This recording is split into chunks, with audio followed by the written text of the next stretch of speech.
بسم الله الحمد لله والصلاة والسلام على رسول الله. السلام عليكم ورحمة الله وبركاته. maanta waa maalin weyn ayay nagu tahay annaga Soomaali haddaan nahay.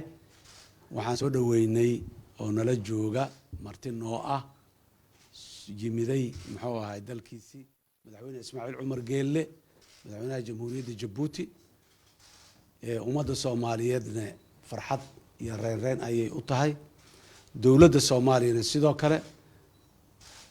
anagu dal ahaan iyo dad ahaanba waan isleenahay labadeena dal heel walaal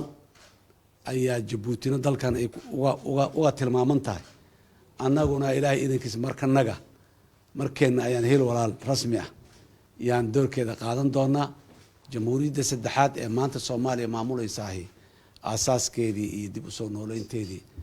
mahad ilaahay baalag kadibna madaxweyne Ismaaciil ayaa abaalkeedii iyo mahaddeeda leh ummadda Soomaaliyeed waxaan u sheegaynaa maanta waxaan noola jooga walaalaha noo yimiday soo booqday soo salaamay talo ra'yi iyo waano intaba noogu yimiday annaguna aan ka codsanay inuu noo yimaado aad iyo aad ayaan u soo dhaweynaynaa dalka Soomaaliya iyo dalka Jabuuti waa laba dal oo horeyna aan u iri waxaa naga dhaxeeya walax birina aanay gooynin biyana aanay meerin ayaa naga dhaxeeya waa laba dal mustaqbalkooda iyo aayahooduna isku xiran yahay oo ummad ahaan iyo siyaasad ahaan iyo mowqic ahaan juqraafi ah intaba isku xiran marka madaxweyne soo dhawow dalkan waa dalkaagii Soomaaliya way ku eegaysaa kalmadaadana way sugaysaa aad iyo aad soo dhawow madaxweyne هاي بسم الله الرحمن الرحيم والصلاة والسلام على رسول الله حبيبنا سيدنا وحبيبنا محمد صلى الله عليه وسلم مالين ونعكسن أدبر ما تصنتهي مدحوينه فراركي حسن الشيخ محمود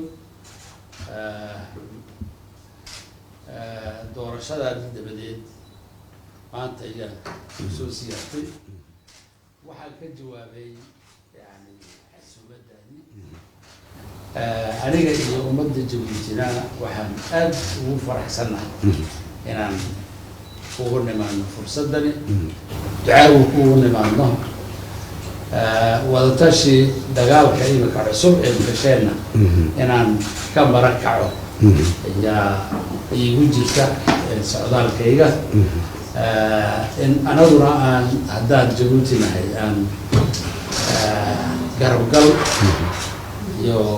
bogaadin iyo inaan qaybsano wixii dhibaato meesha ka iman kara